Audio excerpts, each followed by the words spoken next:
The escape pod screamed through the atmosphere of Hive Tartarus like a falling star, its hull glowing white-hot as it punched through the toxic clouds that perpetually shrouded the planet. Inside, suspended in stasis gel that had long since failed, Alex Mercer's eyes snapped open. Wrong. Everything was wrong. The last thing he remembered was the nuclear detonation, his biomass scattered across Manhattan, reforming, surviving. Then, nothing. And now this. The pod slammed into the underhive with the force of an orbital strike. Rusted metal structures collapsed. Ancient pipework ruptured, spewing toxic waste. The impact crater spread across what had once been a gang stronghold in the lowest levels of Tartarus, a hive city of 18 billion souls stacked kilometers high. Mercer pulled himself from the wreckage, his body already healing the damage from impact. He stood in darkness broken only by flickering chem lights and the glow of molten metal.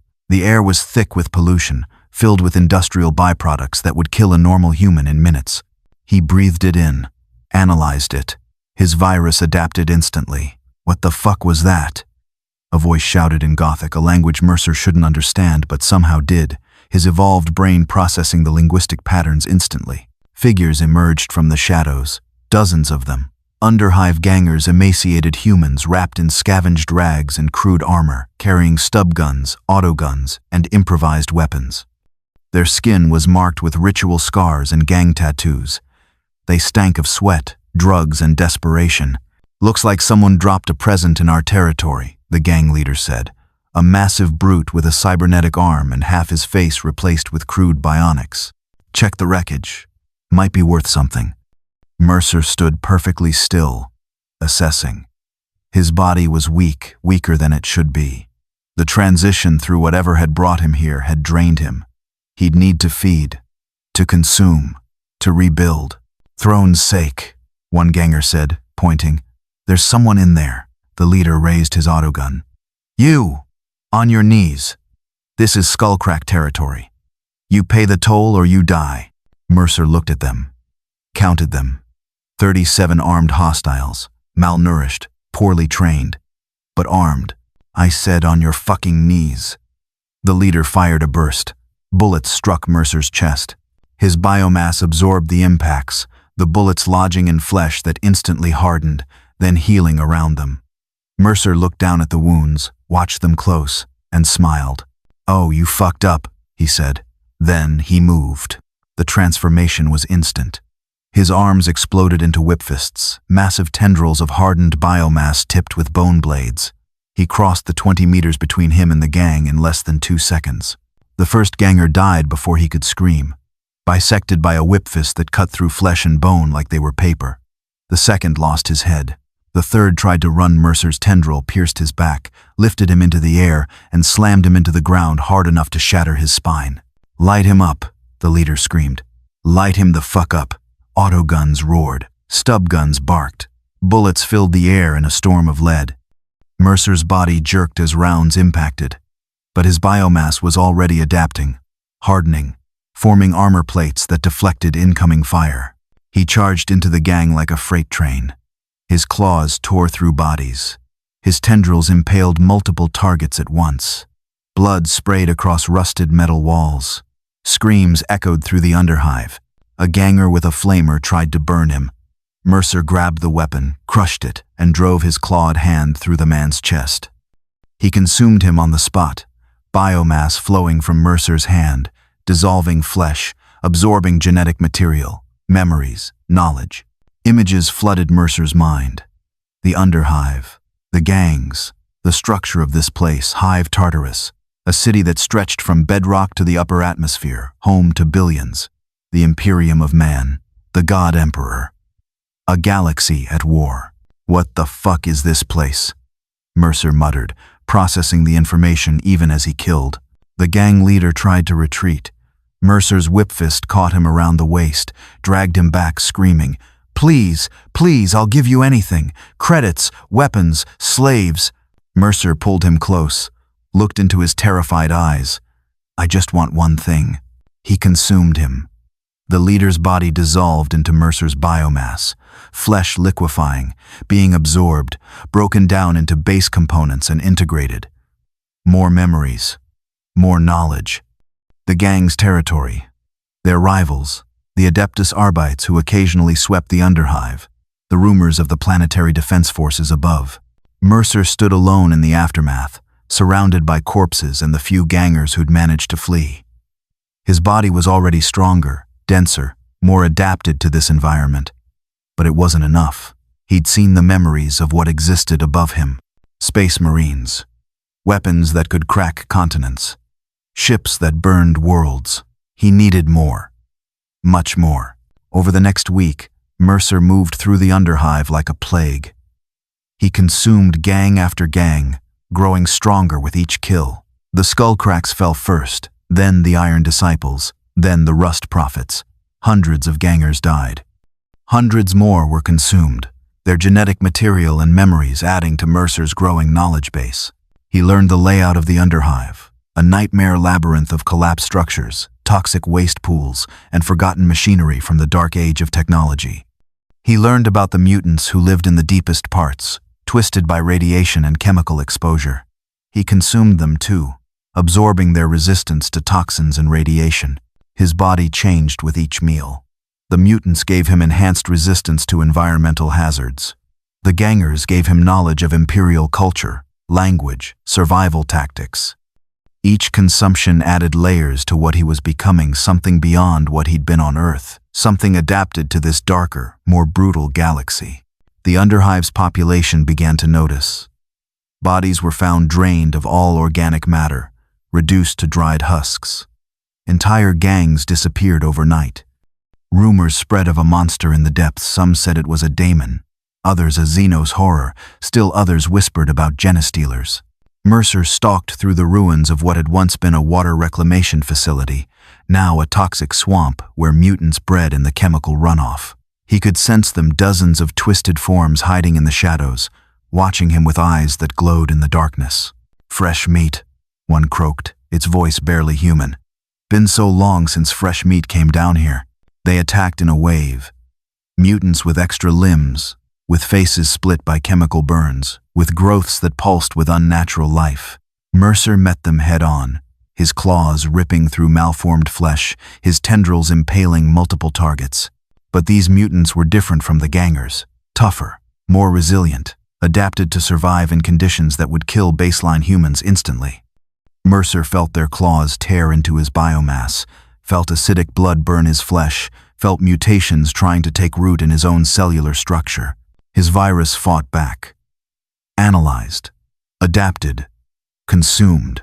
When the battle ended, Mercer stood knee-deep in toxic sludge, his body covered in wounds that were already healing. He'd consumed 47 mutants, and with each one, he felt his resistance to this environment increase.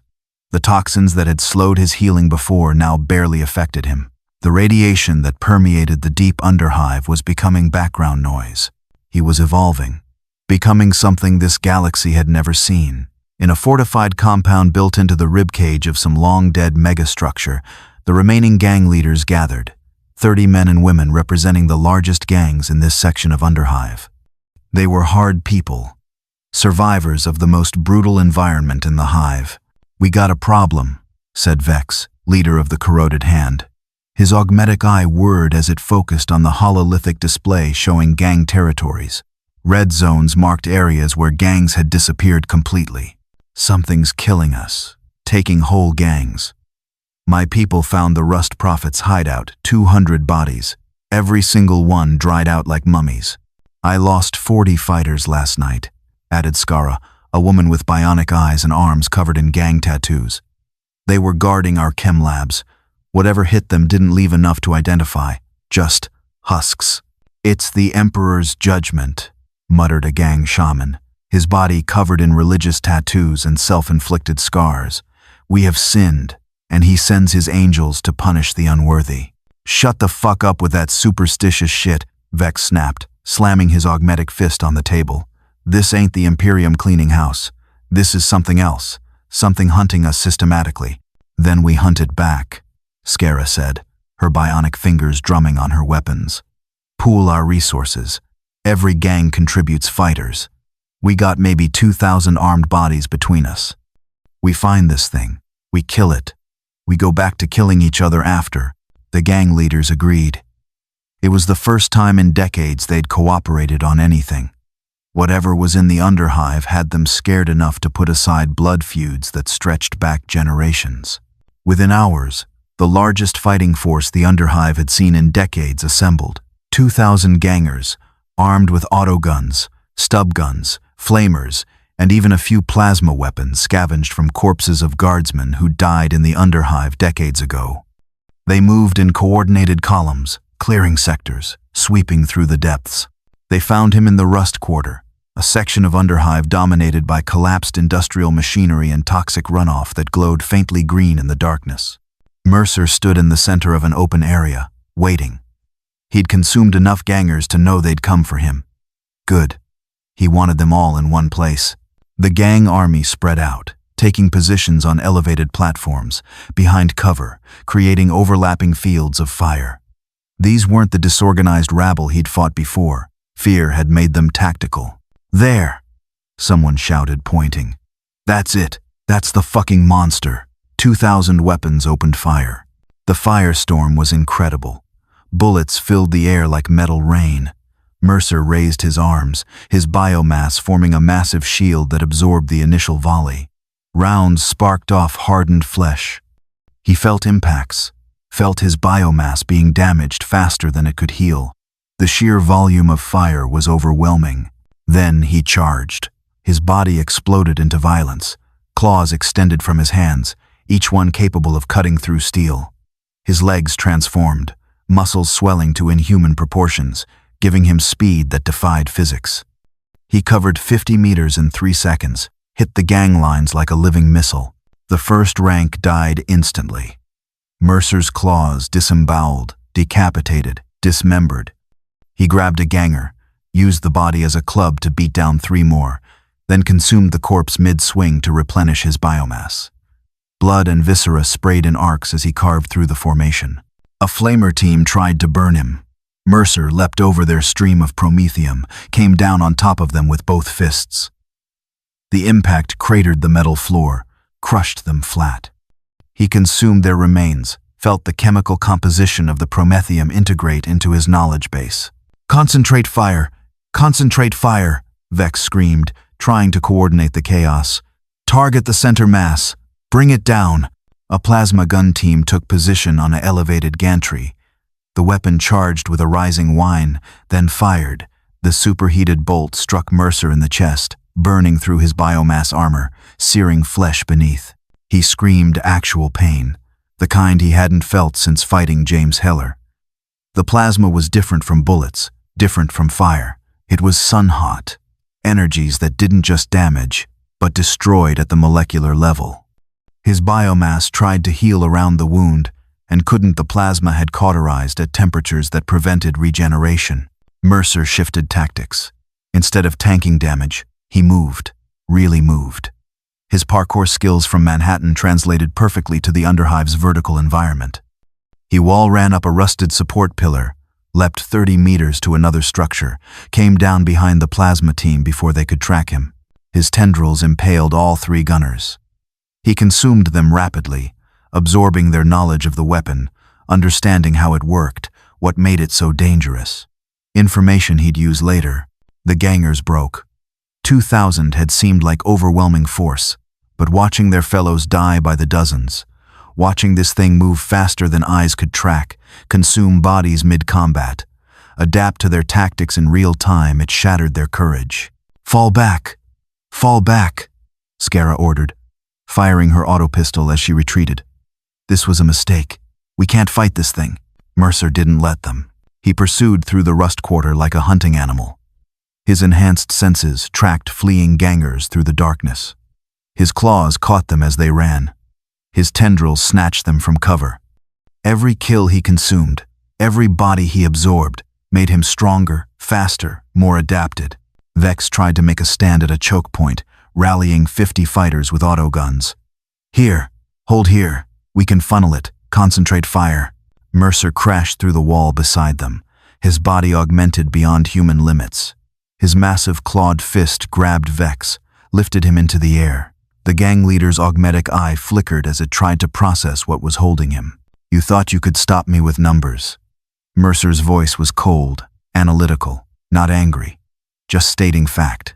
He consumed Vex, taking the gang leader's memories, saw through his eyes the structure of under-Hive politics, the territories, the trade routes that connected different sections, and more importantly, the access points to mid-Hive, the ways up, the sealed bulkheads and transit corridors that led to the levels above. When the massacre ended, 800 gangers were dead. The rest had scattered to the furthest reaches of the Underhive, broken, their alliance shattered by terror. Mercer stood alone in a field of corpses, his body processing the biomass, growing stronger. His form had changed. Where he'd been roughly human-shaped when he arrived, now his body showed clear signs of evolution. His muscles were denser, his skeleton reinforced with biometallic structures he'd absorbed from augmetics.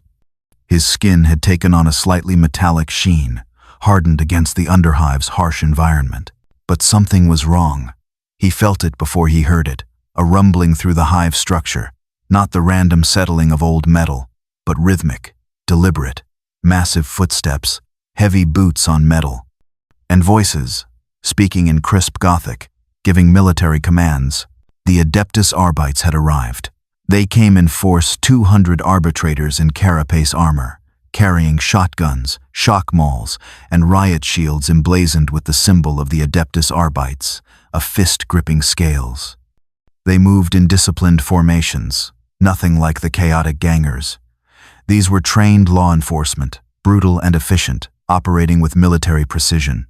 Their leader, Arbitrator Sergeant Cragg, surveyed the carnage through his helmet's visor. His augmetic eye recorded everything for later review. "Emperor's throne," he muttered. "What happened here?" "Sergeant," one of his men reported. "We're reading approximately 800 dead. Cause of death, unknown. They're dried out, desiccated." "Contact!" an arbitrator shouted, raising his shotgun. "Movement, 12 o'clock!" Mercer stepped from behind a pile of corpses. He'd been feeding, absorbing the last of the biomass when the Arbites arrived. Now he faced these new enemies, armored, organized, dangerous. He could see the weapons, assess their threat level. Shotguns with mass reactive shells, shock mauls crackling with electrical energy, riot shields designed to stop everything from auto pistol fire to grenade blasts. This would be different from the gangers. "You are in violation of Imperial law," Cragg announced, his voice amplified by his helmet's voxcaster. "Mass murder, gang violence, unauthorized consumption of Imperial citizens. Surrender immediately or be executed." Mercer smiled, his teeth stained with blood. "I don't surrender. Then you die, all units." Cragg raised his fist. "Fire!" The Arbites opened fire. Their shotguns were loaded with executioner shells, mass reactive rounds designed to penetrate armor then explode inside the target. The first volley hit Mercer like sledgehammers, blowing chunks from his biomass, staggering him back against a support pillar. He roared, charged forward through the gunfire. The Arbites held formation, riot shields locked, creating a wall of armor and firepower. Mercer hit the shield wall, and it actually held. These weren't malnourished gangers, but trained soldiers with equipment designed to stop superhuman threats. Shock mauls crackled with electrical energy. One struck Mercer's side, 50,000 volts coursing through his biomass. His nervous system screamed, every muscle seized. He backhanded the arbitrator anyway, his enhanced strength caving in the helmet, killing the man instantly. "Pattern Tertius," Cragg ordered. "Bring it down." The Arbites executed a trained maneuver, half maintaining suppressing fire while the other half flanked. They moved with military precision, covering each other, concentrating fire on Mercer's legs to disable his mobility. Mercer adapted. His arms transformed into hammer fists, massive clubs of hardened biomass. He smashed through riot shields, the impacts shattering ceramite, breaking arms. He grabbed an arbitrator, lifted him, threw him into his fellows hard enough to break bones. But for every arbitrator he killed, 2 more took their place, maintaining formation, maintaining fire discipline. These were soldiers who'd fought orc warbands, suppressed riots numbering in the millions, cleared space hulks of genestealers. They didn't break easily. A grenade launcher team fired. Frag grenades exploded against Mercer's body, shrapnel tearing through his flesh. He healed, but slower now. The sustained damage was overwhelming even his regeneration. His biomass was being depleted faster than he could replenish it. He needed to change tactics. Mercer grabbed a fallen arbitrator's corpse, consumed it rapidly in full view of the Arbites. His body absorbed the armor, the flesh, the augmetics. Then he shapeshifted. In seconds, his form changed, took the appearance of the dead arbitrator. In the chaos of combat, in the smoke and dim lighting of the Underhive, it was enough. "Hold fire!" someone shouted. "That's Keller! Cease fire!" Mercer slipped into the Arbites' formation, moving among them. They saw the armor, the badge number, recognized what they thought was one of their own. He moved to the center of their formation, then struck. His claws erupted from the disguise, impaling the arbitrators around him. The formation collapsed into chaos as they realized the enemy was among them. Mercer dropped the disguise, went full monster tendrils erupting from his back, claws extending from both hands, armor plates forming across his body in overlapping layers. "It's shape-shifting," Crag screamed into his vox. "Don't trust visual identification. Scan for life signs." But it was too late. Mercer was inside their formation, killing at point-blank range. His tendrils impaled 3 arbitrators at once. His claws disemboweled 2 more. He consumed them as he fought, replenishing his biomass, healing his wounds. Crag saw his forces being slaughtered from within, saw the thing that wore his subordinate's face kill a dozen men in as many seconds. He made the call. Withdraw. Fighting withdrawal pattern Gamma. The Arbites retreated in good order, maintaining suppressing fire, dragging wounded with them. They'd trained for this withdrawal under fire against superior force. Mercer pursued, but they'd prepared for this scenario. Melta bombs left behind exploded, superheated blasts that actually hurt, that actually damaged him enough to slow his pursuit. The thermal weapons were different from the plasma. Where plasma destroyed at the molecular level, Melta weapons created such intense heat that matter simply ceased to exist. Mercer's biomass couldn't adapt to temperatures that exceeded the surface of stars. He had to avoid them, work around them. By the time he recovered from the Melta blasts, the Arbites were gone, retreating to the upper levels, sealing bulkheads behind them, denying him easy access to mid-hive. Mercer stood in the aftermath, processing what he'd learned. 73 arbitrators dead. His body bore scorch marks from Melta weapons, electrical burns from shock mauls, dozens of wounds from executioner shells, all healing, but slower than before. The Arbites were different. Trained, organized, equipped with weapons specifically designed to kill things like him. And they'd hurt him more than 2,000 gangers had. If this was just local law enforcement, what would the actual military be like? He consumed the fallen arbitrators methodically, absorbing their memories. Saw through their eyes the structure of imperial law, the Adeptus Arbites' mandate, their training regimens. He learned about the planetary defense forces stationed above, about the Imperial Guard regiments that could be called in for major threats.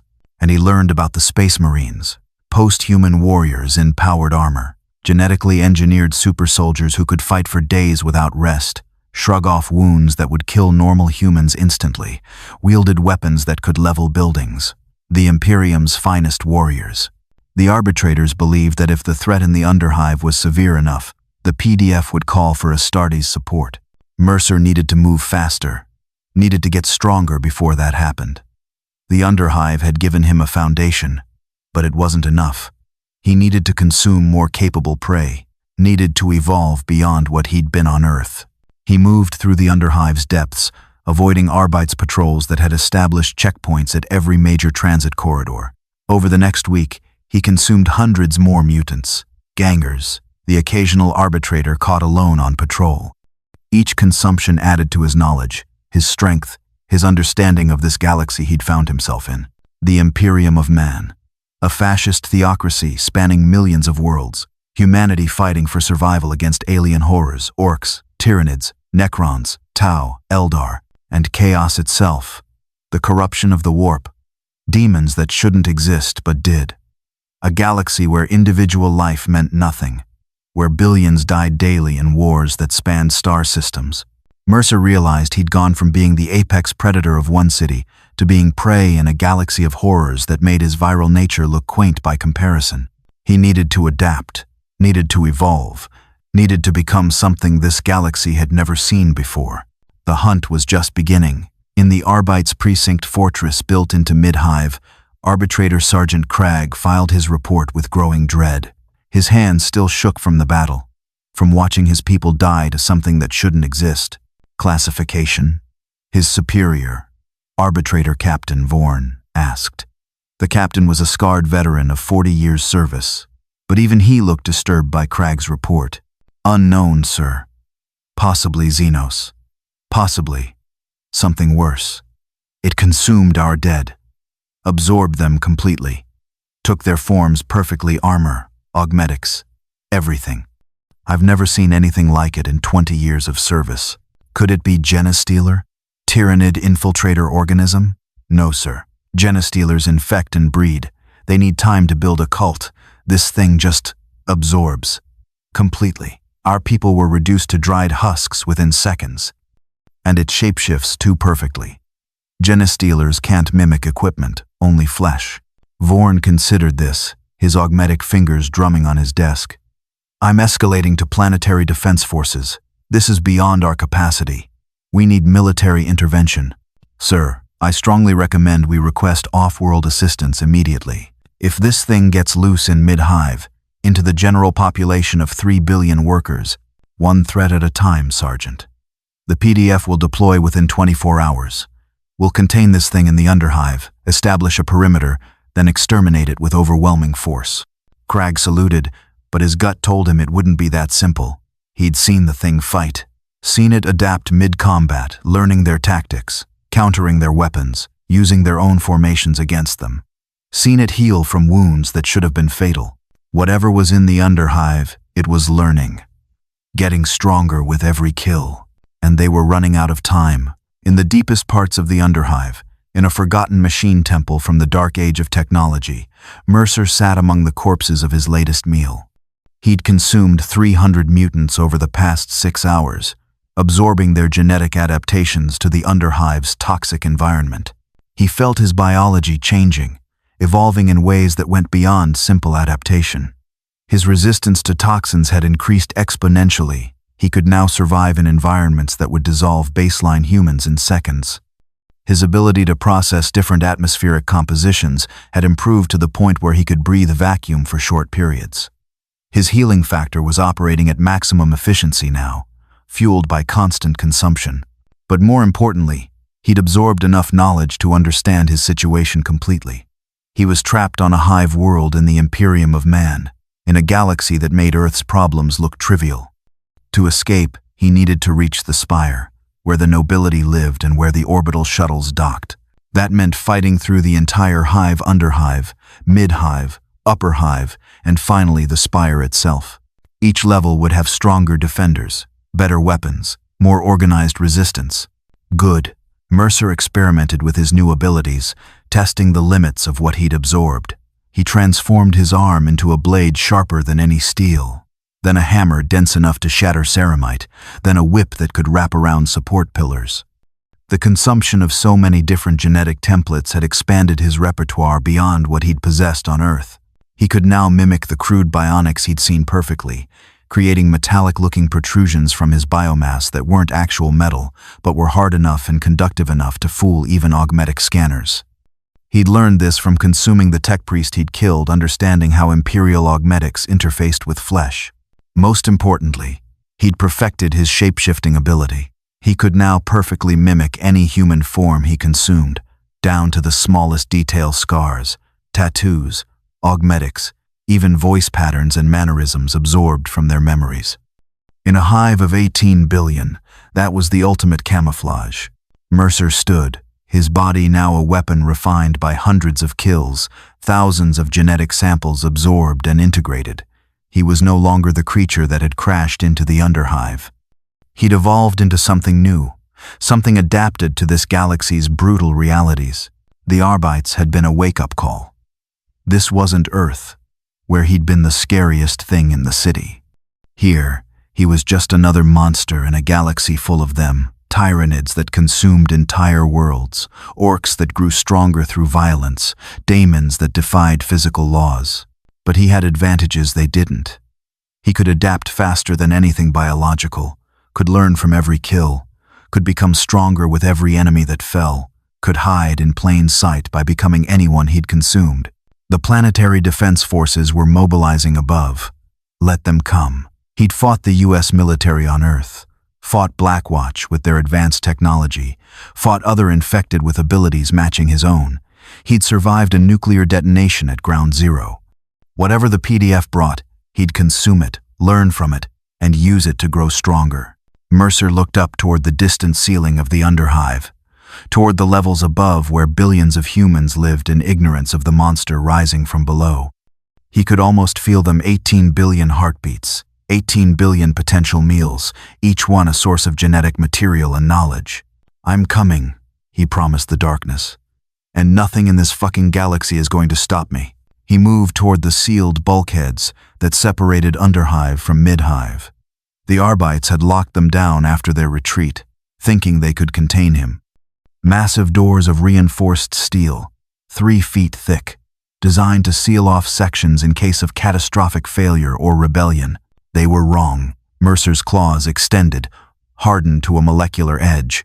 He'd learned this from consuming a tech priest, how to vibrate his biomass at specific frequencies, creating a resonance that let him cut through materials that should have been impossible to penetrate. He began cutting through the bulkhead. The process was slow, but inexorable. His claws carved through solid steel like it was soft clay, leaving glowing edges where the metal had been superheated by the molecular vibration. Behind him, in the depths of the Underhive, the few surviving gangers huddled in their hideouts, praying to the God Emperor that the monster wouldn't return. They spoke in whispers of the thing that had butchered 2,000 of their fellows, that had consumed the Arbites, that seemed to grow stronger with every kill.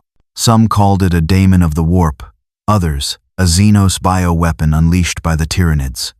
A few whispered it might be something worse, a man of iron from the Dark Age, or a weapon created by chaos itself. They were all wrong. Alex Mercer was something this galaxy had never seen before. A viral intelligence, an evolutionary dead end that had somehow achieved consciousness and purpose. He was the blacklight virus incarnate, given form and will and hunger. And he was just getting started. The bulkhead fell away with a resonant clang that echoed through the Underhive. Beyond lay the transit corridors that led to Midhive, where the workers lived, where the factories operated, where millions toiled in the service of the Imperium. Mercer stepped through, leaving the Underhive behind. The air was different here, still toxic, but less so. The lighting was harsh, industrial illumination rather than flickering chemlights. He could hear the distant rumble of machinery, the sound of billions at work. He moved through a transit corridor, his senses alert for threats. Conveyor systems carried goods between levels. Cargo servitors lobotomized humans, grafted to machinery, shuffled past, unthinking, uncaring. He saw his first tech priest in the distance, a robed figure more machine than man, mechadendrites writhing beneath his robes. The tech priest's augmetic eyes focused on Mercer. "Worker designation? You are not scheduled for this transit corridor. State your purpose or return to your assigned zone." Mercer's hand shot out, grabbed the tech priest's throat, lifted him off the ground. The mechadendrites lashed at him, sparking against his hardened biomass. He consumed the tech priest rapidly, absorbed the biological components, and something new flooded his system. Knowledge. Technical knowledge beyond anything the gangers or Arbites had possessed. The tech priest's understanding of Imperial technology, of the Omnissiah, of the machine god's mysteries. Mercer's mind reeled as decades of technical training integrated into his consciousness. He understood now how the Hive's systems worked, how the power grid functioned, where the vital systems were located, how to interface with Imperial technology. And he understood something else. The tech priest had been sending a constant data stream to the Mechanicus Temple in Upper Hive. The moment Mercer consumed him, that stream cut off. Alarms would be triggered. Security protocols would activate. They'd know something was wrong. "Damn it," Mercer muttered. He needed to move faster. He ran through the transit corridor, his enhanced speed carrying him past shocked workers who barely had time to register his presence. Behind him, klaxons began to wail. Blast doors started closing throughout the section. The Hive's security systems were activating, trying to contain the breach. Mercer crashed through a doorway into a massive manufactorum floor. The space was enormous, kilometers across, ceilings hundreds of meters high. Thousands of workers operated assembly lines, building components for weapons, vehicles, or equipment. The sound was deafening: hammers, presses, furnaces, all operating in constant industrial symphony. "Halt!" A voice boomed from speakers mounted throughout the manufactorum. "Unidentified individual, you are in violation of Hive Protocol Sigma 7. Remain where you are for immediate processing and summary execution."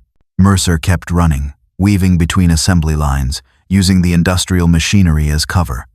Across the manufactorum floor, he saw them enforcers in flak armor, carrying shotguns and shock sticks. Not Arbites, but PDF security forces assigned to maintain order in the industrial sectors. 50 of them, forming a firing line to block his path. "Fire!" the sergeant ordered. Shotguns roared across the manufactorum. Mercer raised his arm, biomass forming a shield that absorbed most of the impacts. The few rounds that got through he simply tanked, healing the damage as he charged forward. His claws found the first enforcer, tore through flak armor that was designed to stop shrapnel but not molecular-edged weapons. The man's torso separated from his legs. The second died to a tendril through the chest that lifted him off his feet. The third had his head crushed by a hammer fist that caved in his helmet and skull together. Mercer moved through their formation like a scythe through wheat, killing with practiced efficiency. These were trained soldiers, but they weren't Arbites. They lacked the discipline, the equipment, the experience fighting threats like him. The workers screamed, fled in panic, abandoning their stations. The manufactorum descended into chaos as thousands of civilians ran for exits. Mercer consumed 3 enforcers quickly, absorbing their knowledge of Mid-Hive's layout, the PDF's response protocols, the location of the main barracks where thousands more soldiers were stationed. More enforcers were coming. He could hear them, hundreds of boots on metal, vehicles rumbling through transit corridors, heavy weapons being positioned. The PDF was mobilizing in force, treating this as a full-scale insurrection. Mercer looked around the manufactorum, at the thousands of fleeing workers, at the machinery still operating on automatic protocols, at the structural supports holding up this entire section of Hive. An idea formed: brutal, efficient, perfectly suited to buying him the time he needed. If he couldn't outrun them, he'd slow them down, his claws extended to maximum length. He sprinted toward the nearest support column, a massive pillar of reinforced ceramite holding up thousands of tons of structure above. His claws struck with all his enhanced strength, carving deep gouges in the reinforcement. The column groaned under the stress. "What's it doing?" an enforcer shouted from across the manufactorum. "By the throne, it's attacking the structure itself." Mercer moved to the next column. Cut deep. The next, cut deeper. The manufactorum shuddered as the load-bearing supports weakened. Warning klaxons, different from the security alarms, began to sound structural integrity alerts that screamed across all frequencies. "Emperor's throne. It's trying to collapse the entire level." The sergeant screamed into his vox, his voice breaking with panic. "All units fall back immediately. This whole section is coming down. Too late." Mercer cut through the final critical support. The manufactorum's ceiling cracked with a sound like thunder. Then it collapsed. Thousands of tons of metal and ceramite came crashing down from the level above. Mercer rode the avalanche of debris, his body adapting on the fly, hardening his outer layer into armor thick enough to withstand the crushing weight, protecting his vital biomass as the world became chaos. Workers were crushed by falling debris. Enforcers disappeared under tons of collapsing structure. The assembly lines were buried. Emergency lighting failed, plunging everything into darkness broken only by the fires from ruptured promethium lines. When the dust settled, the manufactorum was gone, buried under rubble from multiple levels above.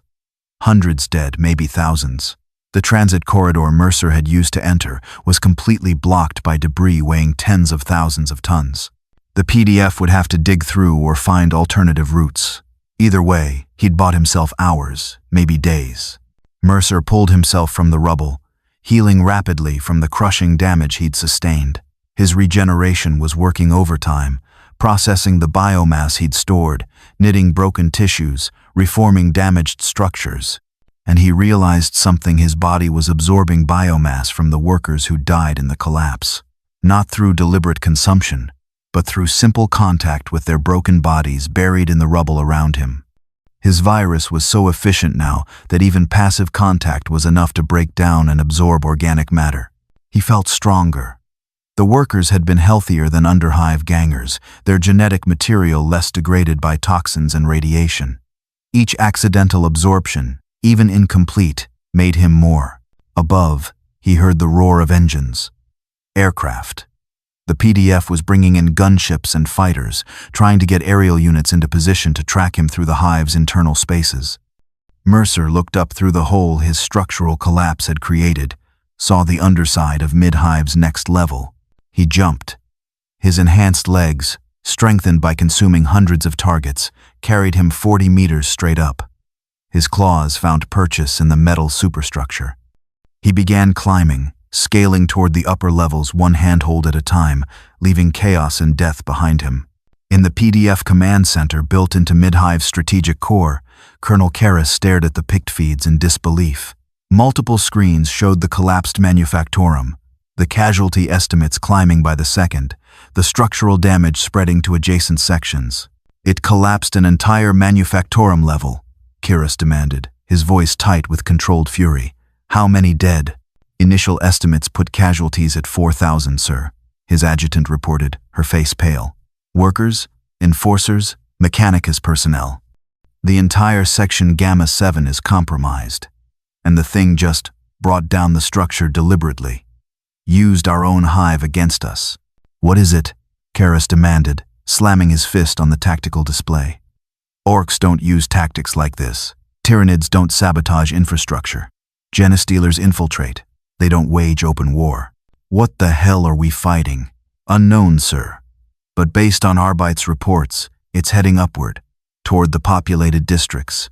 If it reaches the main hab blocks where 3 billion workers live..."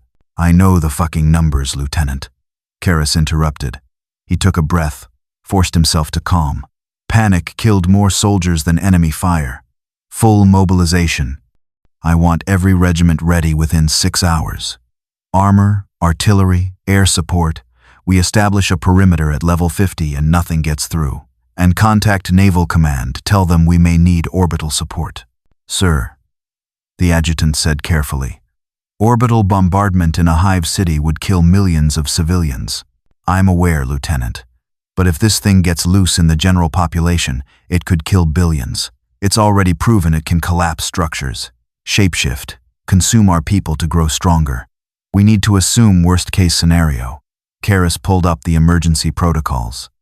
"And get me a direct line to the Adeptus Astartes. Now." "Sir, requesting Space Marine intervention requires authorization from..." "I don't care what it requires," Karras shouted.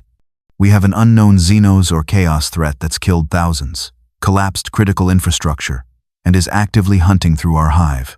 That meets every threshold for Astartes deployment. Send the damned request." The message went out, climbing through Imperial bureaucracy with emergency priority codes. A call for help from Hive Tartarus. A plea for the Emperor's finest warriors. A call that would bring the Adeptus Astartes. Mercer didn't know it yet, but he just escalated his threat level from local problem to full Imperial response. The planetary defense forces were mobilizing 10 regiments, 50,000 soldiers with armor and artillery support. The Imperial Navy was moving ships into low orbit, ready to provide fire support or worse. And somewhere in the void beyond the planet, a Space Marine strike cruiser was receiving the distress call, changing course toward Hive Tartarus. The Hive was at war. The Imperium's vast military machine was grinding into motion. And the enemy was one man, one monster, one virus that refused to die. Mercer climbed through the Hive's superstructure, moving ever upward, leaving a trail of death and chaos behind him. He could feel it, the Hive mobilizing against him, Billions of lives above him organizing, preparing, arming themselves. Good. Every soldier they sent was another source of genetic material. Another set of memories to absorb. Another step in his evolution. He'd consumed gangers and learned to survive. He'd consumed Arbites and learned to fight. He'd consumed a tech priest and learned the Hive's secrets. Soon he'd consume PDF soldiers and learn warfare. Then Space Marines and learn what it meant to be post-human. The hunt continued. The evolution had only just begun, and Hive Tartarus would learn what it meant to be prey. The PDF established their perimeter at level 50 with brutal efficiency. 50,000 soldiers from 10 regiments dug in across a defensive line that stretched for kilometers. Chimera APCs formed mobile strongpoints. Lemon Russ battle tanks positioned their cannons to cover main transit corridors. Basilisk artillery pieces set up in the rear, their massive guns angled to rain shells on anything that breached the line. Colonel Karras stood in the command Chimera, studying hololithic displays that showed the defensive positions. Status report. All regiments in position, sir, Major Venko reported. The major was a veteran of the Armageddon campaign, scarred and hard. We've got overlapping fields of fire across every approach. Minefields deployed. Auto sentry guns active. Nothing's getting through this line. Don't be so sure, Karras muttered. He'd reviewed the footage from the Arbites engagement, watched the thing shapeshift, consume, adapt. This isn't an orc horde we can mow down with massed fire. This thing thinks, plans. It collapsed an entire manufactorum just to slow us down. Then we kill it when it shows up, Venko said with confidence. Sir, we have 50,000 guns, armor support, artillery. Even if this thing is tough, it's still just one target. I hope you're right, Major. Because if you're wrong, we're about to lose a lot of good soldiers. 3 levels below the PDF perimeter, Mercer moved through abandoned industrial sectors. The PDF had evacuated the entire zone, pulled all civilians back behind their defensive line. That left him alone in kilometers of empty factories, warehouses, and transit hubs. He'd spent the last 12 hours consuming isolated PDF patrols sent to scout the lower levels. 30 soldiers absorbed, their knowledge integrated. He understood their tactics now, their equipment, their command structure. The PDF was competent, but not exceptional trained soldiers equipped with standard Imperial gear, effective against most threats but not specialized like the Arbites. More importantly, he'd learned about what was coming. The Space Marines, the Adeptus Astartes, post-human warriors in power armor, each one worth 100 normal soldiers. Mercer needed to be ready, needed to evolve further before they arrived. He stood in an abandoned warehouse, his body shifting, experimenting. The PDF soldiers he'd consumed had given him understanding of Imperial equipment. He transformed his arm, and instead of his usual claws, something new emerged, a limb that resembled an autocannon, built from biomass but shaped and textured to mimic Imperial weapons. He fired. The biomass projectiles launched from his arm weren't bullets, but hardened bone fragments accelerated by muscular contractions that generated pressures exceeding anything biological should produce. They punched through a support pillar, leaving holes the size of fists. Not bad, Mercer said. He was adapting Imperial weapons technology using purely biological means. Consuming the soldiers had given him the knowledge. His virus gave him the ability to implement it. He shifted again. His other arm transformed into something resembling a flamer, a biological weapon that could spray corrosive enzymes that ignited on contact with air. The effect was identical to a flamer's promethium spray but generated entirely from his own biomass. He was becoming an arsenal, a living weapon that could mimic Imperial technology while retaining all his shape-shifting, regeneration, and consumption abilities. A sound. Footsteps.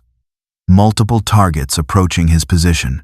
Mercer shifted into his consumed form, a PDF soldier named Garrett, absorbed 3 hours ago. He wore the uniform perfectly, carried the lasgun Garrett had wielded, even had the man's nervous tick of scratching his neck. A PDF patrol entered the warehouse, 10 soldiers, flashlights mounted on their lasguns, sweeping the darkness. Section 12 clear, the sergeant reported into his Vox. No contact. Moving to Section 13. Acknowledged. The Vox crackled back. Maintain alertness. Command thinks the target is still in the lower sectors. Mercer stepped out from behind a cargo container, looking exhausted and scared. "Sergeant, thank the Emperor." The patrol whirled, weapons rising. The sergeant's eyes narrowed. "Identify yourself." "Private Garrett, 3rd Platoon, Hive Defense Regiment," Mercer said, using the dead soldier's voice perfectly. "I got separated during the evacuation.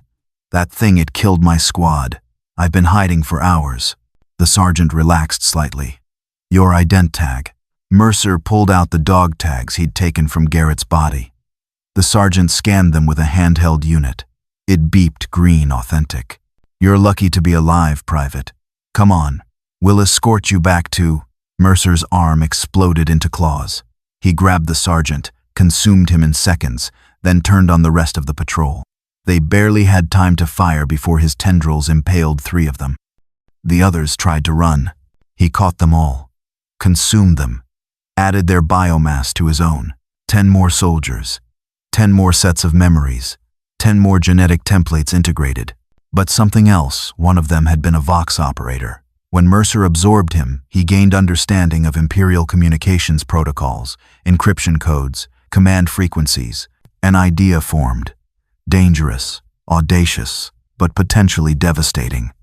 Mercer transformed into the Vox operator, complete with communications equipment.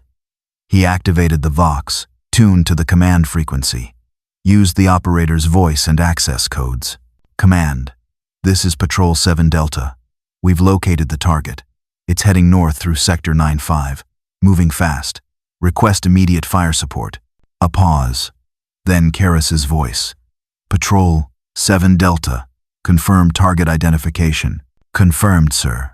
Large bioform, approximately 3 meters tall, multiple limbs.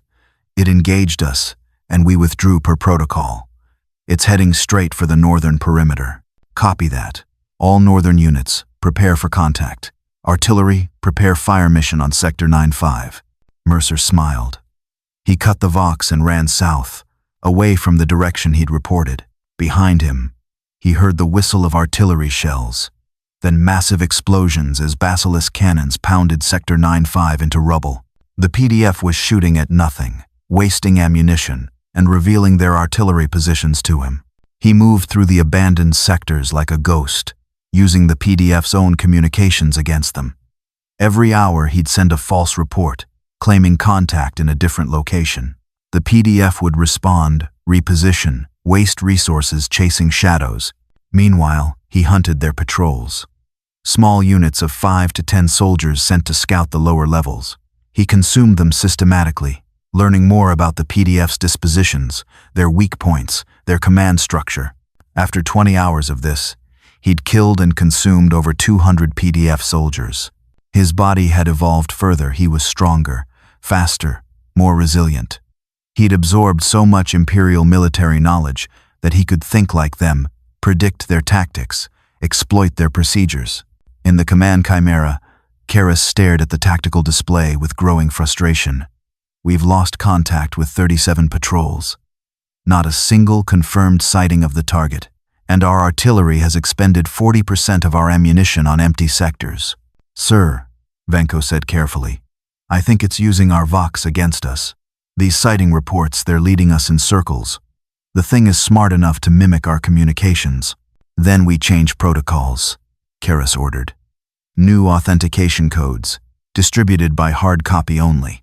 No Vox traffic except confirmed emergencies. And pull back all patrols. If this thing wants to hunt, we make it come to us. Sir, defensive posture only? We're not accomplishing anything by sending men down there to die. We fortify here, force it to attack our prepared positions. Then we crush it with concentrated firepower. The orders went out. The PDF pulled back, consolidated their perimeter, stopped sending patrols into the lower levels. They dug in deeper, reinforced their positions, and waited. Mercer noticed the change immediately.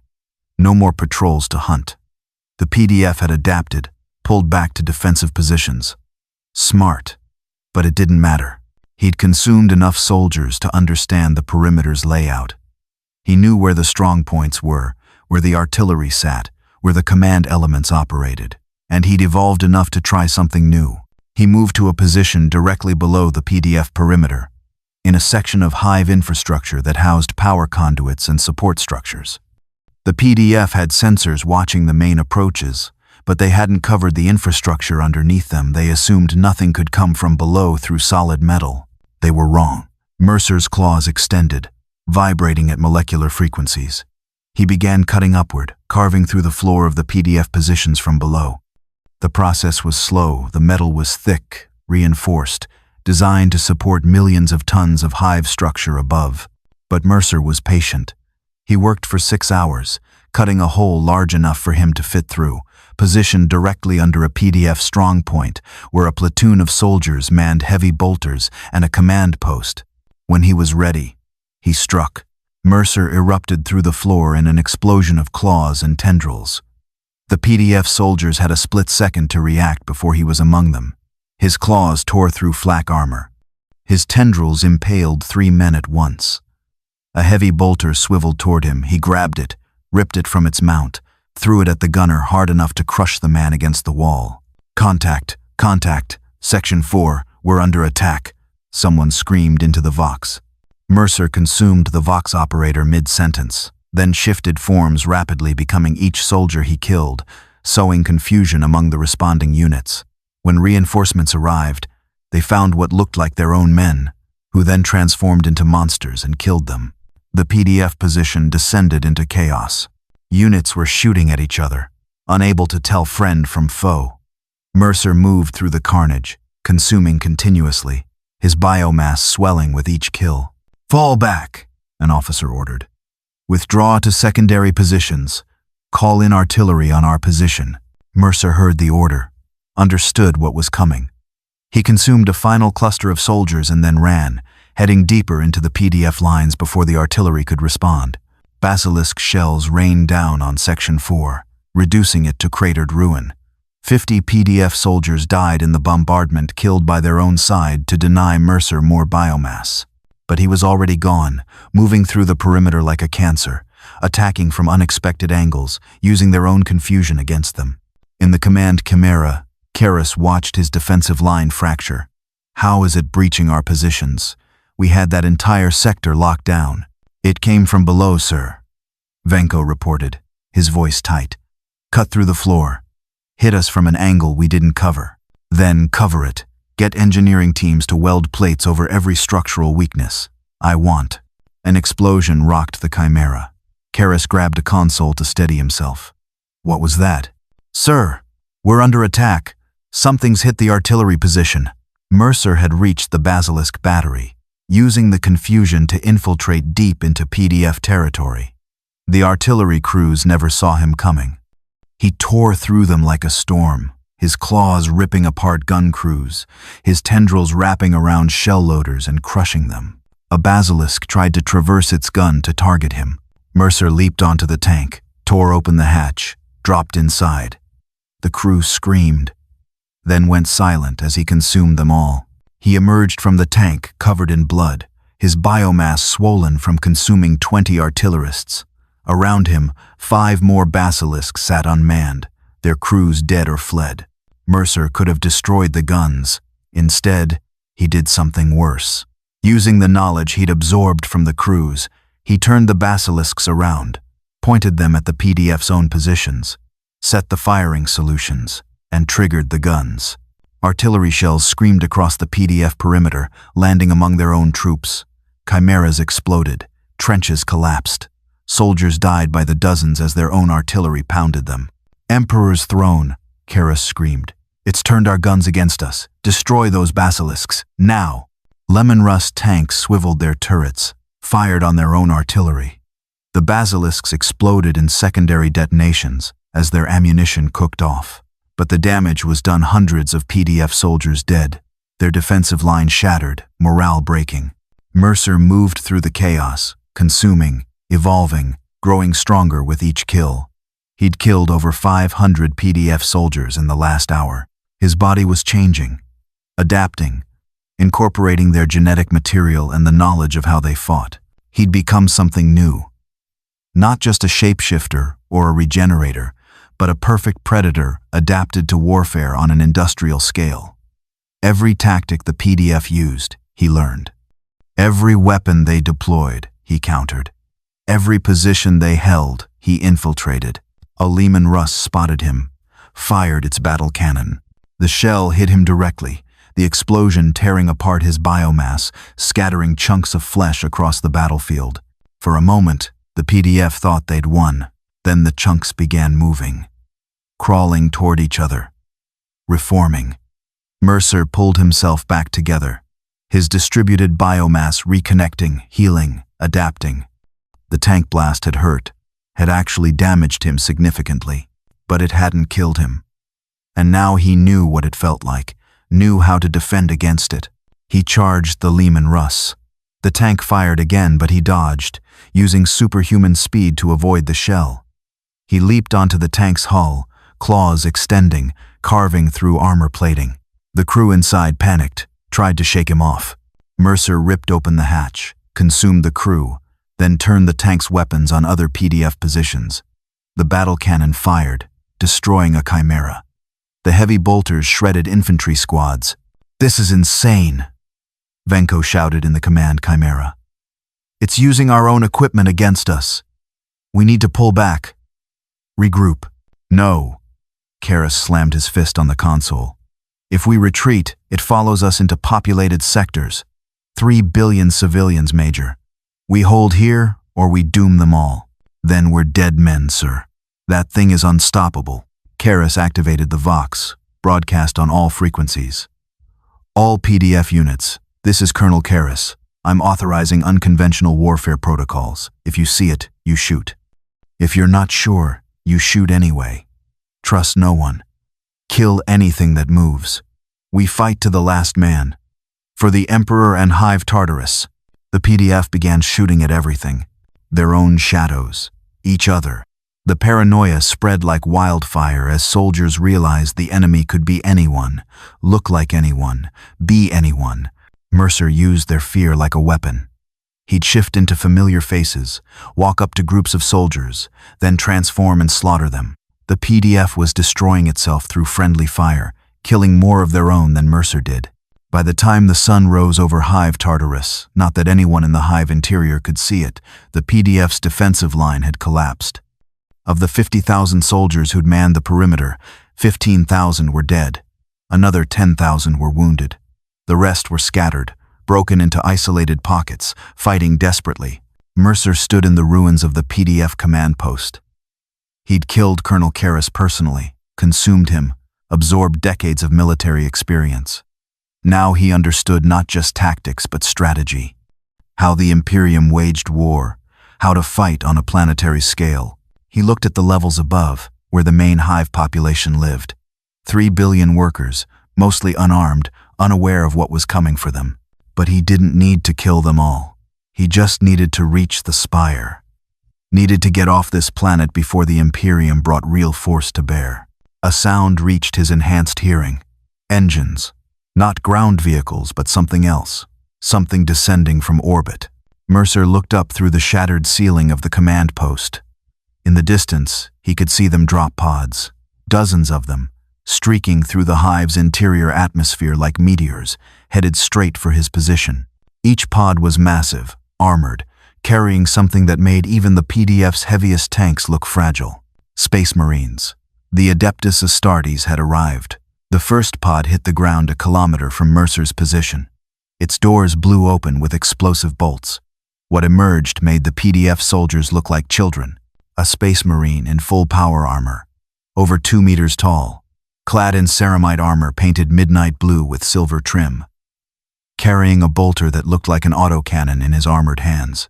The Ultramarines had come to Hive Tartarus. Brother Sergeant Titus surveyed the battlefield with his helmet's auto-senses. The PDF positions were destroyed. Thousands of bodies littered the ground, and somewhere in this mess was the target. "Squad Titus to all elements," he voxed. "Deploy and establish perimeter. Target is hostile bioform, potentially tyrannid infiltrator organism.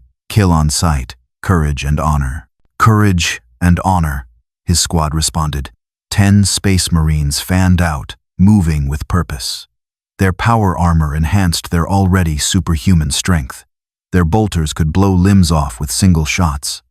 They were the Emperor's finest warriors, and they'd come to end this threat. Mercer watched them from a distance, studying their movements. They moved differently from the PDF, more coordinated, more precise, more dangerous.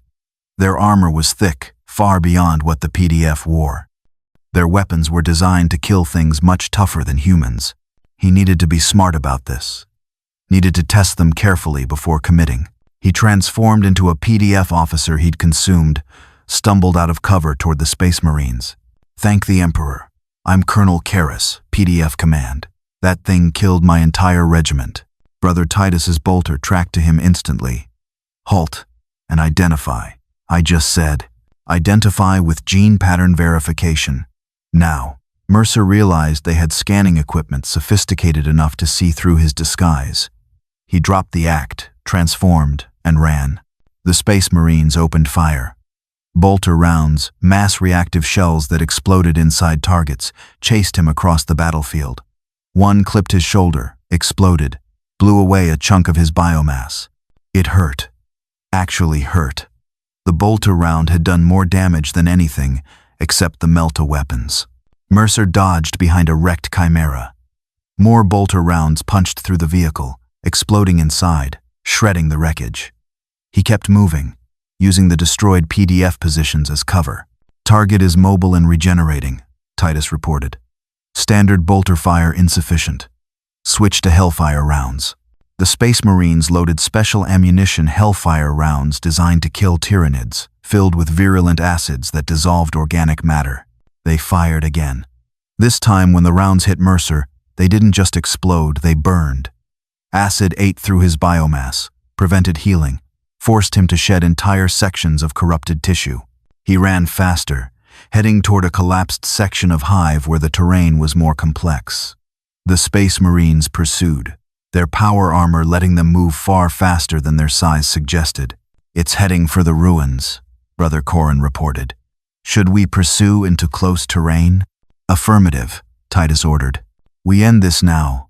Squad, combat spacing, watch for ambush." The Space Marines entered the ruins. Mercer waited in the shadows, observing. He needed to learn how they fought before engaging directly. Brother Corin advanced past Mercer's position. Mercer struck from behind, his claws targeting the joints in the power armor where it was weakest. His claws scraped against ceramite. Couldn't penetrate. Corin spun faster than something that size should move. His armored fist caught Mercer in the chest, sent him flying back 10 meters. The impact would have killed a normal human. Mercer's ribs cracked but healed immediately. "Contact." Corin raised his bolter. Mercer was already moving, using his superior speed to stay ahead of the Space Marine's aim. He grabbed a piece of rebar from the rubble, threw it like a javelin. It struck Corin's helmet hard enough to crack the visor. The Space Marine staggered. Mercer pressed the advantage, leaped onto his back, claws searching for weak points. Found the softer armor at the neck seal, drove his claws in deep. Brother Corin made a choking sound.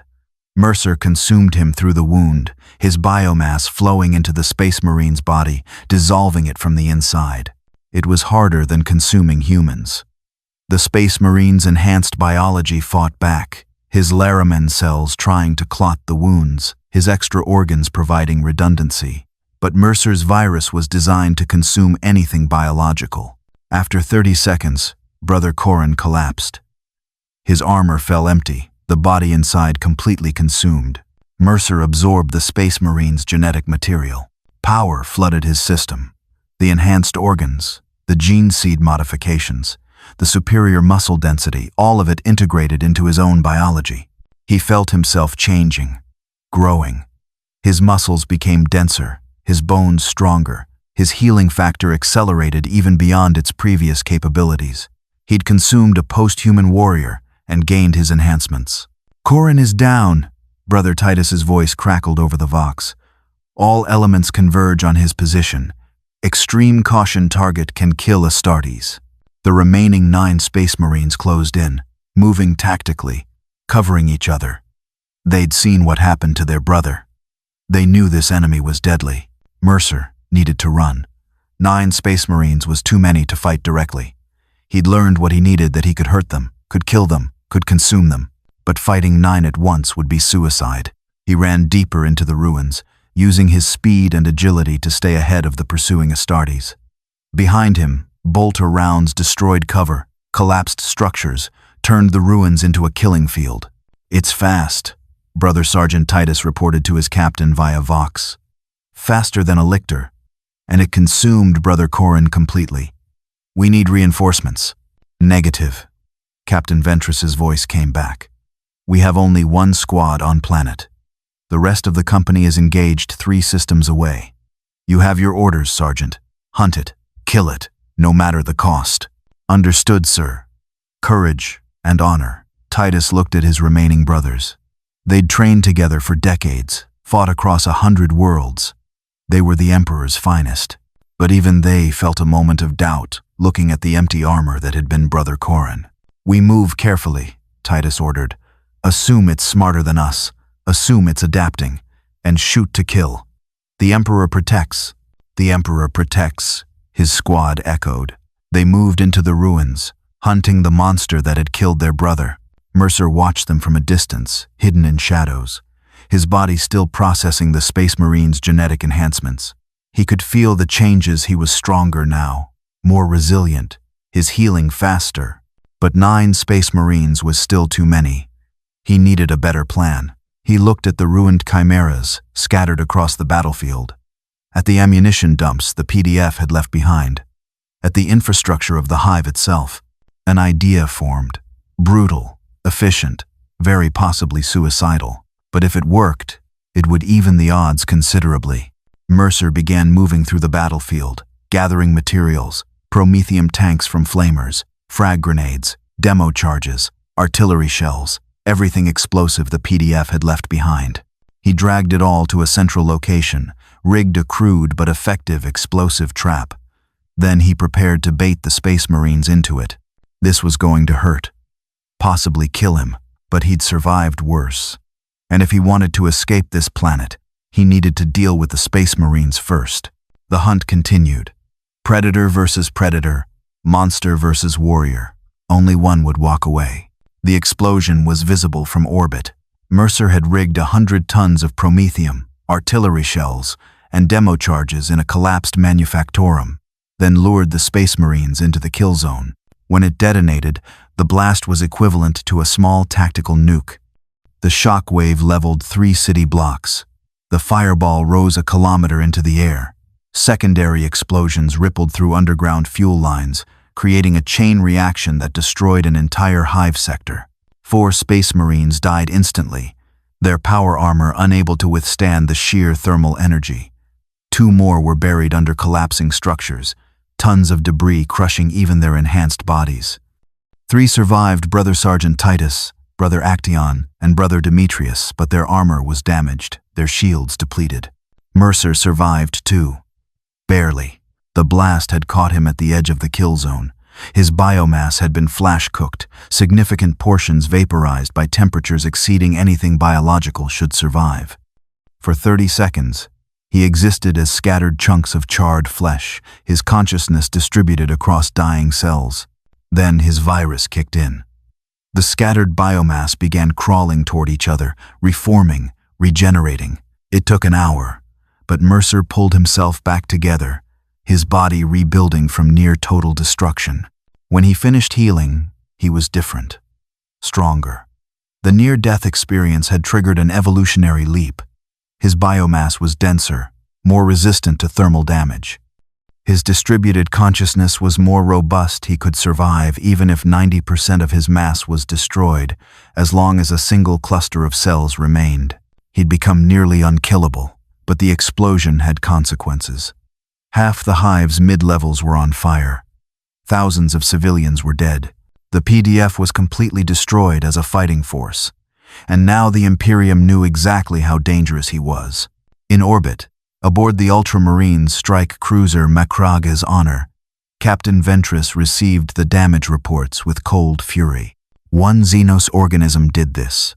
"Confirmed, Captain," the ship's master of sensors reported. "The blast originated at ground level. Our brother's life signs went dark simultaneously. Estimated yield, 15 kilotons. It sacrificed itself in a suicide attack? Negative, sir. We're detecting biosigns matching the target's energy signature. It survived. It's regenerating. Ventress stood from his command throne, his massive, power-armored form radiating controlled violence. Prepare for full company deployment. I want every brother armed and ready. And contact the Inquisition. This is beyond a simple Xenos incursion. Sir, our orders were to investigate and eliminate. Our orders didn't account for a bioweapon that can kill Astartes and survive tactical-level explosions. Ventress's voice was granite. We're dealing with something unprecedented. The Inquisition needs to know. The message went out, transmitted across the Imperium's astropathic network, a call for inquisitorial intervention. The escalation continued. Mercer pulled himself from the rubble of the explosion site, his body fully healed. Around him, the hive burned. Flames consumed entire levels. Smoke choked the air. Emergency klaxons wailed uselessly. He'd killed 4 space marines, consumed 1. The genetic material had transformed him into something beyond what he'd been. He could feel it, the enhanced organs integrating into his own biology, the Astartes' superior physiology becoming part of his own. He was stronger, faster, more durable. His regeneration was operating at levels that shouldn't be possible, and the Space Marines' knowledge, combat doctrine, battle tactics, experience from decades of warfare was now his. But he'd also painted a massive target on himself. The explosion had gotten the Imperium's full attention. More would come. Many more. Mercer looked up toward the Hive's upper levels. The spire was still kilometers above him, but the path was clearer now. The PDF was gone. The Space Marines were reduced to 3 survivors. The way up was open. He started climbing, moving through the burning Hive, heading for the civilian populations in Upper Hive. In the ruins of the explosion site, Brother Sergeant Titus pulled himself from the rubble. His armor was cracked, his left arm broken even through the power armor's protection. But he was alive. He'd survived by diving into a reinforced bunker just before the blast, the structure absorbing most of the thermal energy. Brother Actaeon, Brother Demetrius, report. He voxed. Actaeon here, alive but damaged. My armor's servo motors are failing. Demetrius, I'm trapped under debris, need assistance. Titus moved to his battle brother's location, used his functioning arm to lift a support beam that weighed several tons. Demetrius crawled out, his armor scored and dented. Brothers Corin, Maximus, Gaius, and Hadrian are dead, Titus said quietly. The target survived. We failed. We're not dead yet, Actaeon said, approaching with a pronounced limp. The battle continues. Against that? Demetrius gestured at the devastation. It just killed half our squad with a trap that shouldn't have been possible. It's learning, adapting. Fighting it directly is suicide. Then we fight it indirectly, Titus said. Captain Ventress is deploying the full company. 3 more squads, heavy weapons, dreadnought support. We mark the target, provide intelligence, and let the company destroy it. And if it escapes before they arrive, then we track it, no matter where it goes, no matter how long it takes. Titus's voice was absolute conviction. It killed our brothers. We don't stop until it's dead. The 3 surviving Space Marines began their pursuit, damaged but unbroken, driven by duty and vengeance. Mercer reached the Upper Hive 3 days later. The transition was stark. Where Mid-Hive had been industrial and cramped, Upper Hive was almost civilized. The hab blocks were cleaner, the air less toxic, the population healthier. 3 billion workers lived here, laboring in the service of the Imperium, unaware of the monster that had just entered their world. He needed to blend in, needed to hide among the population while he planned his route to the spire. Mercer consumed a worker, a middle-aged man named Varus, who operated machinery in a textile factory. He took Varus's form, his ident chip, his apartment assignment, his entire identity. Then he went to work. For 2 weeks, Mercer lived as Varus, worked 12-hour shifts in the factory, ate in communal dining halls, slept in a hab unit barely large enough to stand in. He observed the Hive's upper-level society, learned its rhythms, identified the patterns. And he planned. The spire was still kilometers above him, accessible only through heavily guarded transit elevators that served the nobility. He couldn't fight his way through the Imperium, would just drop the entire spire section to stop him. He needed subtlety, needed to infiltrate rather than assault. The opportunity came when he learned about the Administratum, the vast bureaucracy that ran the Imperium's daily operations. They had access to every level of the Hive, including the spire, to maintain records and collect tithes. Mercer consumed an Administratum clerk named Valoris, took his identity, his access codes, his familiarity with Byzantine imperial bureaucracy. Then he reported for duty at the Administratum office. The next 3 weeks were mind-numbing. He processed forms, filed reports, stamped documents with official seals. The tedium was incredible, but it gave him what he needed: legitimate access to restricted levels. During this time, the Imperium's response escalated. More Space Marines arrived, a full company of 100 Ultramarines now on planet. Arbite's forces were reinforced with units from other hives. The Imperial Guard deployed 3 regiments from off-world. The Hive was under martial law. Checkpoints on every level. Identity verification constant. But Mercer moved through it all invisibly. Just another faceless bureaucrat among millions, his perfect mimicry and absorbed knowledge making him indistinguishable from genuine Imperial citizens. He learned more about the Imperium during this time.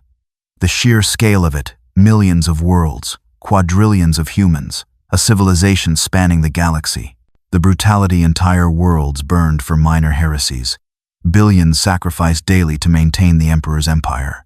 The faith worship of the God Emperor as literal religion, enforced by the ecclesiarchy with fanatic zeal. It was worse than anything on Earth. The Imperium made Blackwatch look humane by comparison, and yet it functioned. Somehow, despite the corruption and brutality and inefficiency, the Imperium survived. 10,000 years of holding back the galaxy's horrors through sheer stubborn endurance. Mercer almost respected it. Almost. But he was still leaving. First chance he got. That chance came when Administratum Valoris was assigned to audit the spire's tithe records. Legitimate business that would get him past the security checkpoints, into the nobility's domain, and within reach of the orbital shuttles. Mercer took the transit elevator up, his forged credentials passing every security check. The guards never suspected. Why would they? He had the right ident chip, the right access codes, the right appearance, even the right memories if they'd bothered to scan him deeply enough. The spire was like another world. Where the Hive below was cramped and industrial, the spire was palatial. Vast chambers with ceilings dozens of meters high. Actual gardens with real trees, sustained by advanced atmospheric systems. Nobles in expensive clothing, servants attending their every need. The wealth concentrated here could have fed entire Hive levels. Instead, it decorated the homes of people who'd never worked a day in their lives, born into privilege, living in luxury while billions below struggled to survive. Mercer felt nothing about this. No moral outrage, no class consciousness. He was beyond such human concerns. He just noted it as another example of how the Imperium operated brutal hierarchy enforced at every level. He completed his audit duties, filed the appropriate reports, and began researching the orbital shuttle schedules. The nobility used them to travel off-world, to visit other systems, to conduct business across the Imperium. Security was tight but not insurmountable. He just needed the right identity, the right credentials, the right moment. While Mercer planned his escape, the Imperium closed its net. Brother Sergeant Titus had tracked the target to Upper Hive through a combination of witness reports and forensic analysis. Bodies found drained, disappearances that matched the target's consumption pattern. "It's here," Titus reported to Captain Ventress. "Somewhere in the civilian population, hiding, watching. Then we flush it out," Ventress said. "Begin systematic genetic screening. Every citizen, every worker, every noble. We scan them all. Sir, there are 3 billion people in Upper Hive alone. The screening will take months. Then we take months. We don't let this thing escape." The screening began. Checkpoints on every level. Arbites and Space Marines working together. scanning citizens with gene pattern analyzers that could detect biological anomalies. Mercer saw the checkpoint spreading, recognized the danger. His mimicry was perfect for visual inspection and even most electronic scans, but the gene pattern analyzers might detect something wrong. He couldn't risk it. He needed to leave. Now, but the spire was locked down. All shuttle flights suspended pending security clearance. The net was closing. Mercer made a decision. He'd been trying to leave quietly, to slip away unnoticed. That wasn't working. The Imperium was too thorough, too systematic, too willing to screen every single person if necessary. So he'd leave loudly, create enough chaos that they couldn't stop him in the confusion. He consumed Administratum Valoris in his HAB unit, then transformed into something he'd been preparing, a hybrid form combining the best aspects of everything he'd absorbed. Space Marine enhanced strength and durability, PDF tactical knowledge, Arbites combat training, Tech Priest understanding of Imperial technology, all wrapped in his own viral biology. He left the HAB unit and headed for the Spire's power core. The power core was a massive fusion reactor that provided energy for the entire Spire section. Hundreds of tech priests maintained it, worshipping the machine spirits, performing rituals that were equal parts religion and engineering. Mercer killed them all, consumed the senior tech priests, absorbed their knowledge of the reactor's operation. Then he began sabotaging it. Not to explode, that would kill him too, and he wasn't suicidal despite his earlier trap. Instead, he triggered a controlled cascade that would cause widespread power failures across the Spire. Lights would go out, security systems would fail, atmospheric controls would shut down. Chaos. Exactly what he needed. The reactor began its cascade. Warning klaxons wailed, emergency lighting flickered on. Throughout the Spire, power died. In the darkness, Mercer moved. He'd memorized the route to the primary shuttle bay, knew exactly where to go. And in the blackout, with security systems offline, nothing could track him. He reached the shuttle bay to find it in chaos. Nobles demanding evacuation. Servants running in panic. Security forces trying to maintain order while their electronic equipment failed. Mercer walked to the nearest shuttle, a luxurious craft designed for nobles, far better than the utilitarian transports. He killed the pilot, consumed him, took his identity. Then he powered up the shuttle. "This is Pilot Korvax requesting emergency launch clearance." He voxed to the bay control tower. "Negative. All flights are grounded until the reactor is failing. I'm evacuating Lord Hester and his family. Override authorization Sigma-7. There was no Lord Hestor. There was no authorization Sigma-7. But in the chaos, with power failing and panic spreading, the control tower defaulted to established protocols. Clearance granted. Launch immediately. The shuttle lifted off, its engines flaring bright in the darkened bay. Mercer piloted it toward the launch tunnel, the massive shaft that led from the Spire to open atmosphere. Behind him, Brother Sergeant Titus burst into the shuttle bay, his damaged power armor finally repaired. He saw the shuttle accelerating toward the tunnel. "Target is escaping," he voxed. "All units, the target has acquired aerial transport. Intercept." Anti-aircraft batteries tried to activate, but their targeting systems were offline from the power failure. Defense turrets tracked the shuttle but couldn't get lock. The shuttle entered the launch tunnel, accelerating rapidly. Titus made a decision born of desperation. He activated his jump pack, the device that lets Space Marines make controlled atmospheric drops. It wasn't designed for pursuit, but it was all he had. He launched himself after the shuttle, rocketing through the tunnel in pursuit, his bolter firing. Rounds struck the shuttle's aft section. Mercer felt the impacts, the damage to the engines. He pushed the throttle to maximum, the shuttle screaming upward through kilometers of launch tunnel. Titus pursued, his jump pack at maximum thrust, closing the distance. He crashed onto the shuttle's hull, magnetic boots locking onto the metal. His power fist punched through the hull plating. The shuttle lurched. Mercer felt the Space Marine tearing through his escape vehicle. He made a choice, abandoned the pilot's position, moved to the rear of the shuttle, found Titus halfway through the hull. Their eyes met. Titus saw not a monster but something worse, an intelligence, a consciousness that had killed 6 of his brothers and was now escaping justice. "You die here," Titus said, raising his bolter. Mercer smiled. No, you do. He grabbed the edges of the hull breach and ripped it wider, explosively decompressing the shuttle's interior. The sudden pressure change tore through the passenger compartment, ripped Titus from his magnetic grip, sent him tumbling back down the launch tunnel. The Space Marine activated his jump pack, tried to stabilize, but the tunnel's walls were too close. He impacted, bounced, fell into darkness.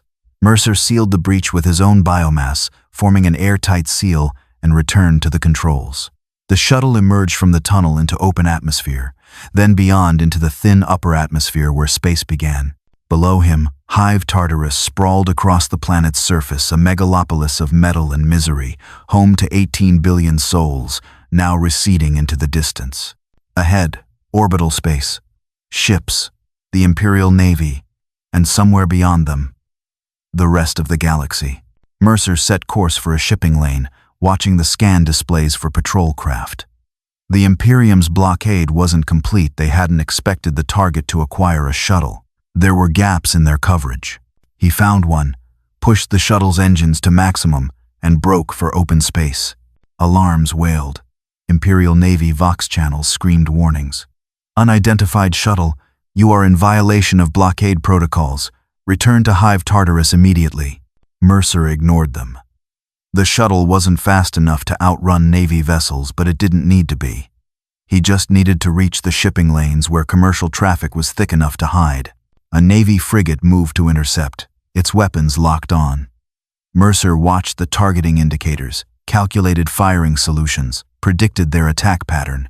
The frigate fired warning shots, last cannon blasts, that streaked past the shuttle's bow. Mercer transmitted on civilian distress channels. Mayday! Mayday! This is civilian shuttle Sanctity with medical emergency. Noble passenger suffering cardiac failure. Request immediate transit to orbital Medicaid facility. The Navy hesitated. Shooting a civilian shuttle carrying nobility would be a death sentence for the crew, no matter the situation. In that moment of hesitation, Mercer reached the shipping lanes. Dozens of cargo haulers, passenger liners, ore freighters, all the commercial traffic that fed the Imperium's endless appetite for resources. The shuttle disappeared among them, just another small craft in the crowded orbital space. The Navy tried to track him but lost the signature among hundreds of other vessels. By the time they organized a systematic search, Mercer had already docked with a massive ore freighter bound for the next system.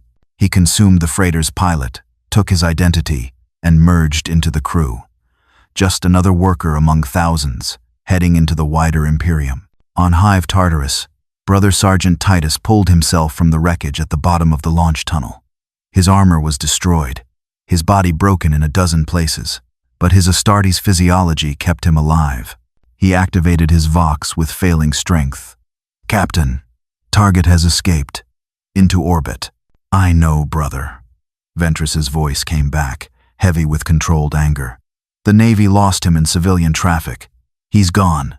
We failed. You survived, brother. That's not failure. And this isn't over.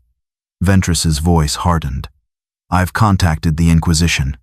They're designating this a Code Vermilion threat. The target will be hunted across the Imperium, across the galaxy if necessary.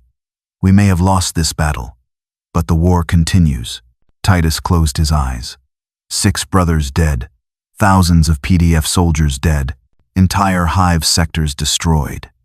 And the target had escaped. But Captain Ventress was right. The Imperium never forgot, never forgave. The resources of an entire galaxy-spanning empire would now be bent toward hunting one target. Alex Mercer had escaped Hive Tartarus, but he'd also earned the Imperium's eternal enmity. Aboard the ore freighter, Mercer stood in the pilot's quarters, looking out a viewport at the stars. Real stars, not the polluted sky of a Hive world. He'd escaped, survived, evolved. He was stronger now than he'd been on Earth. He'd consumed hundreds, maybe thousands, absorbed the knowledge of an entire civilization, adapted to threats that would have killed his earlier self. But he'd also learned what kind of galaxy this was. The Imperium wasn't the only power here.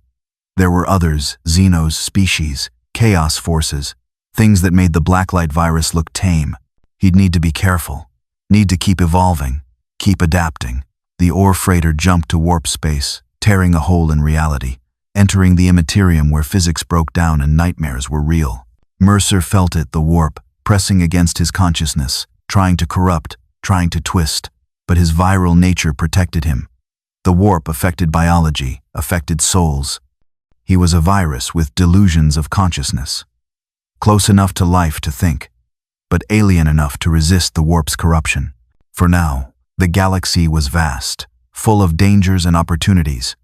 Mercer would explore it, consume it, learn everything it had to teach. And somewhere out there, the Imperium hunted him. Space Marines, Inquisitors, Assassins. All the resources of the God Emperor bent toward finding and destroying the virus that had killed his warriors. Mercer smiled at the stars. Let them try. He'd survived worse. And every hunter they sent would just make him stronger. The infection had spread to a new galaxy, and it was hungry.